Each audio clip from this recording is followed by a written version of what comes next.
उम्र भर क्या बेहिसी की जिंदगी कहलाएगा। अब तो बन इंसान कब तक आदमी कहलाएगा।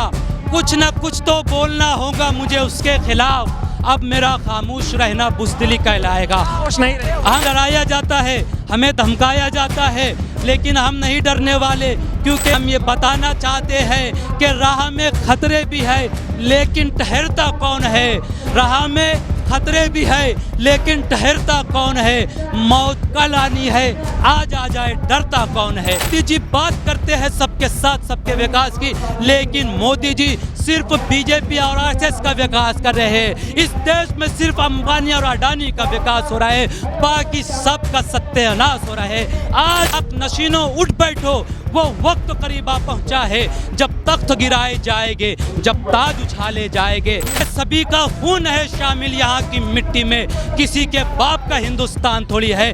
लेकिन मोदी जी खुले तौर पर बीजेपी और मोदी जी इस देश में खुले तौर पर हिंदू मुस्लिम की राजनीति कर रहे हैं। जब कभी भी मेरा उसका सामना हो जाएगा, किसमें कितना ज़र्फ है सबको पता हो जाएगा। मैं हूँ जुगनू, वो है सूरज, उसको खुद पर नाज है।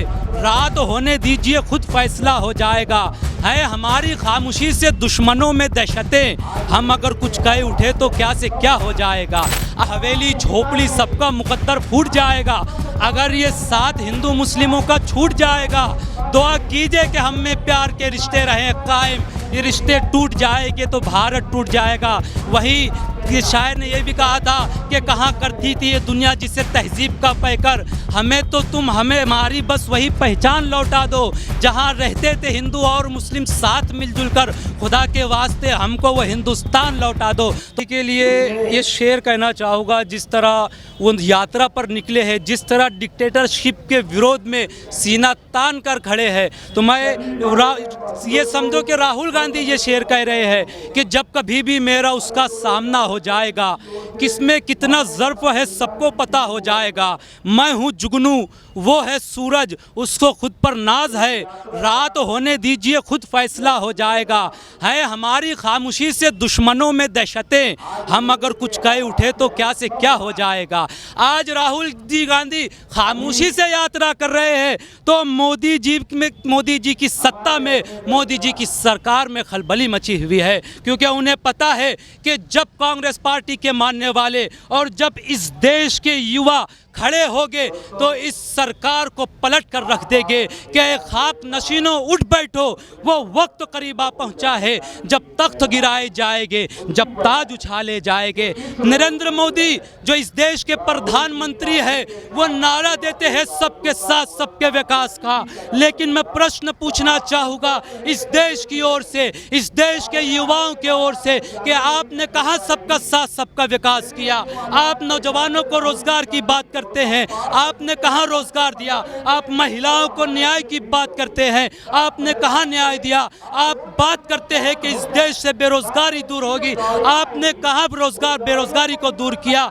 आज भी इस देश में 5 साल की उम्र तक हर साल 10 लाख से अधिक बच्चे रोटी नहीं मिलने के कारण, भूख के कारण मर जाते हैं। ये मैं नहीं, यूएन की रिपोर्ट कहती है। मोदी जी बात करते हैं रोजगार की, आज भी इस देश में 12 करोड़ से अधिक युवा बेरोजगार है। यह भारतीय सरकार की रिपोर्ट है। मोदी जी बात करते हैं रोजगार की, मोदी जी बात करते हैं महंगाई की, आज भी इस देश में हर 3 वर्ष में 12,000 से अधिक युवा रोजगार नहीं मिलने के कारण आत्महत्या कर लेते हैं। यह भारतीय गृह मंत्रालय की रिपोर्ट कहती है। मोदी जी बात करते हैं कि इस देश में महिलाओं को न्याय मिलेगा, तो मैं पूछना चाहता हूं कि मोदी जी का न्याय यही है कि 26 जनवरी के मौके पर जब हम इस बात का जश्न मनाते हैं कि इस देश इस दिन भारत का संविधान लिखा गया, उसी दिन बिल्किस बानो के कातिलों को छोड़ दिया जाता है कि यही महिलाओं के साथ न्याय है। मोदी जी सबके साथ सबके विकास की बात करते हैं, लेकिन जब दिल्ली में जब किसान सड़कों पर आते हैं अपने हक की बात करने के लिए, तो रास्तों में कील बिछा दी जाती है, उन पर आंसू गैस के गोले छोड़े जाते हैं, उन पर ड्रोन से हमला किया जाता है। क्या यही सबका साथ सबका विकास है? मोदी जी बात करते हैं सबके साथ सबके विकास की, लेकिन मोदी जी सिर्फ बीजेपी और आरएसएस का विकास कर रहे रहे हैं। इस देश में सिर्फ अंबानी और अडानी का विकास हो रहा है, बाकी सबका सत्यानाश हो रहा है। आज भी इस देश का युवा बेरोजगार है। अच्छी से अच्छी शिक्षा प्राप्त करने के बाद आज युवा रोजगार हासिल करने के लिए जब लाइन में लगता है, उसका जब नंबर आता है तो उससे भारी घूस मांगी जाती है, उससे डोनेशन के नाम पर पैसा मांगा जाता है। मोदी जी ने तो कहा था 2014 के बाद सब ठीक हो जाएगा, सबका साथ सबका विश्वास, सब साथ बढ़ेंगे, सब आगे बढ़ेंगे। नफरत फैल रही इस देश में। लेकिन मोदी जी ने कहा कि सब साथ बढ़ेंगे। आप मुझको बताएं कहां सब साथ बढ़ रहे हैं। आज सीए लागू कर दिया गया। राहत इंदौरी का मुझको इस मौके पर शेर याद आता है। राहत साहब ने कहा था कि सभी का खून है शामिल यहाँ की मिट्टी में, किसी के बाप का हिंदुस्तान थोड़ी है। लेकिन मोदी जी खुले तौर पर बीजेपी और मोदी जी इस देश में खुले तौर पर हिंदू मुस्लिम की राजनीति कर रहे हैं, मंदिर मस्जिद की राजनीति कर रहे हैं, हिंदू मुस्लिम की राजनीति कर रहे हैं, गाय गोश्त की राजनीति कर रहे हैं। आज खुले तौर पर अमित शाह और मोदी जी की जानिब से ये कहा गया सीए लागू होने के बाद कि इस देश में बांग्लादेश, पाकिस्तान और अन्य देशों के जो गैर मुस्लिम है उन्हें नागरिकता की दी जाएगी। तो इस देश में मुसलमानों के साथ अन्याय क्यों? यानी कि मोदी जी ने और गृह मंत्री अमित शाह ने ये बयान देकर साफ तौर से ये कह दिया कि वो सबका साथ सबका विकास नहीं चाहते हैं, बल्कि वो इस देश में जात पात की राजनीति करना चाहते हैं। जिस जात पात को डॉक्टर बाबा साहब अम्बेडकर ने ख़त्म किया था, मोदी सरकार उसी जात पात को फिर बढ़ावा दे रही है। जिस नाइंसाफ़ी को डॉक्टर बाबा साहब अम्बेडकर ने और हमारे पूर्वजों ने ख़त्म किया था, मोदी सरकार आज उसी नाइंसाफी को फिर से जिंदा कर। मोदी जी ये बताते हैं कि उन्होंने 10 साल में जो काम किया वो 70 सालों में नहीं हो पाया। वो ये बताते हैं कि भारत का डंका अब दुनिया में बज रहा है, जब कांग्रेस की सरकार थी तो ऐसा नहीं होता। बिल्कुल, मोदी जी ने इन सालों में जो किया वो कांग्रेस की सरकार में भी नहीं हुआ, और जो डंका आज बज रहा है वो इससे पहले भी नहीं बजा था। अब मैं आपको बताता हूँ क्या डंका बज रहा है और मोदी जी ने क्या किया। मोदी जी ने 70 सालों में कांग्रेस ने जो सरकारी संस्थाओं का स्थापन किया था, जिसमें हमारे युवाओं को रोजगार मिल रहा था, मोदी जी ने उन सरकारी संस्थाओं को प्राइवेट कर दिया, जिसकी वजह से हमारे युवा बेरोजगार हो गए।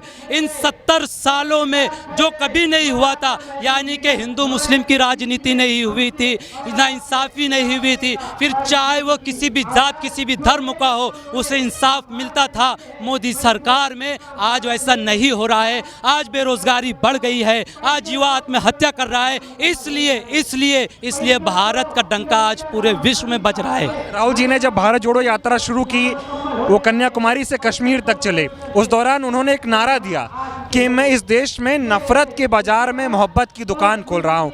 वाकई में लगता है नफरत का बाजार है इस देश में? बिल्कुल, इस देश में नफरत का बाजार है। इसीलिए शायर ने कहा कि हवेली झोपड़ी सबका मुकद्दर फूट जाएगा। अगर ये साथ हिंदू मुस्लिमों का छूट जाएगा, दुआ कीजिए कि हम में प्यार के रिश्ते रहें कायम। ये रिश्ते टूट जाएंगे तो भारत टूट जाएगा। वही ये शायर ने ये भी कहा था कि कहाँ करती थी ये दुनिया जिसे तहजीब का पैकर, हमें तो तुम हमें हमारी बस वही पहचान लौटा दो जहाँ रहते थे हिंदू और मुस्लिम साथ मिलजुल कर, खुदा के वास्ते हमको वो हिंदुस्तान लौटा दो। तो राहुल जी गांधी वही हिंदुस्तान प्राप्त करने के लिए भारत जोड़ो यात्रा पर निकले, और उसके बाद भारत जोड़ो न्याय यात्रा पर निकले कि इस हिंदुस्तान से नफरत खत्म हो और प्यार मोहब्बत का बाजार जो है इस देश में जो है मोहब्बत की दुकानें खुले और प्यार मोहब्बत का बाजार कायम हो। देखिए, मालेगांव में जो नफरत फैल रही है, असल में मालेगांव में नफरत नहीं फैल रही है। मालेगांव में बीजेपी अपने चिंटुओं द्वारा उनको मालेगांव में भेजकर यहाँ पर नफरत फैलाने का काम कर रही है।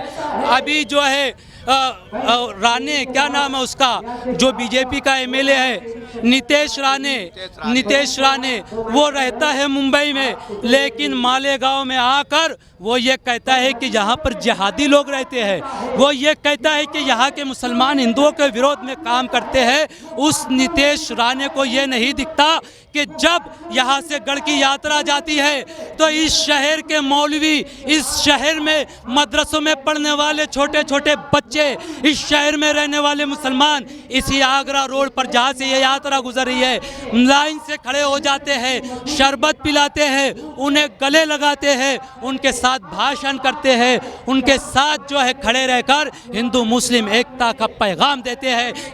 ये वही मालेगांव है। उस नीतीश राणे को मैं बताना चाहूँगा कि जब इस देश के मुसलमान जब ईद के मौके पर ईदगाह पर नमाज पढ़ने के लिए जाते हैं तो हमारे हिंदू भाई मुसलमानों के लिए वुज़ू के पानी का इंतज़ाम करते हैं, पीने के पानी का इंतज़ाम। सवाल ये है कि बीजेपी के एक नेता हैं जिन्होंने कहा है मोदी जी आजकल कह रहे हैं अब की बार 400 पार।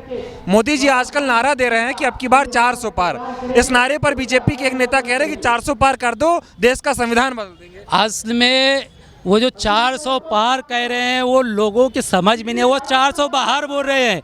यानी कि अब उनकी गाल जो उनकी गलने वाली नहीं है, वो 400 पार नहीं हो, वो देश बाहर होने वाले हैं, सत्ता बाहर होने वाले हैं। और अब जो है उनकी सत्ता में घबराहट है, वो घबरा चुके हैं, इसलिए अब वो तरह तरह के बयान दे रहे हैं। पोक है मोदी, डरपोक है ये तो हम नहीं बोलेंगे, लेकिन उनके बयान से लोग अंदाज़ा लगा लेते हैं कि डरपोक है या नहीं है। क्यों कि ईडी का यूज़ कर रहे हैं, सीबीआई का यूज़ कर रहे हैं। जहां मोदी सरकार को ऐसा लगता है कि अब मेरी सत्ता खतरे में आ रही है, ये नेता खड़ा हो गया, संजय राउत खड़ा हो गया मेरे खिलाफ नवाब मलिक खड़े हो गए, मेरे खिलाफ और अन्य पार्टी जो इंडिया गठबंधन में खड़े हो गए, तो वो ईडी और सीबीआई का उपयोग करते हैं और उन्हें जेल में भेजने का जो तानाशाही कर रहे हैं क्या मोदी जी? बिल्कुल डिक्टेटरशिप हो रही है इस देश में। वही डिक्टेटरशिप हो रही है जो अंग्रेज करते थे, कि अगर आप उस समय अंग्रेज़ों के खिलाफ बोलने के लिए खड़े हो तो वो पकड़कर जेलों में भेज देते थे, फांसी के फंदे पर कर देते। वो गोरे अंग्रेज चले गए इस देश से, हमारे पूर्वजों ने गोरे अंग्रेज़ों का खात्मा तो कर दिया, लेकिन अब इस बात की ज़रूरत है, अब वक्त तो आ गया है कि इस देश से काले अंग्रेज़ों का खात्मा किया जाए। और इस समय हमारे देश का युवा, इस देश का जो हमारे बुज़ुर्ग हैं और इस देश के वो लोग जो आज भी इस बात पर यकीन रखते हैं कि आज भी इस देश में संविधान कायम है, वो इन काले अंग्रेज़ों के खात्मे के लिए तैयार है। और वो दिन दूर नहीं जब इस देश से काले अंग्रेज़ों का खात्मा होगा, क्योंकि उस समय गोरे अंग्रेजों के खिलाफ उस वक्त महात्मा गांधी खड़े हुए थे, इस समय काले अंग्रेजों के खिलाफ राहुल गांधी खड़े हुए हैं। उस समय भी गांधी खड़े थे, इस समय भी गांधी खड़े हैं। ये वही हिंदुस्तान है जो ये चाहता है कि इस देश में डिक्टेटरशिप नहीं चल सकती। मेरी सवाल, अभी आप एक शायरी बोल रहे थे कि आप नहीं बोला तो क्या होगा, वो सुना दीजिए जरा। उम्र भर क्या बेहिसी की जिंदगी कहलाएगा, अब तो बन इंसान कब तक आदमी कहलाएगा।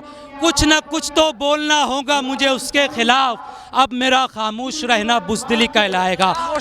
हम खामोश नहीं रहेंगे।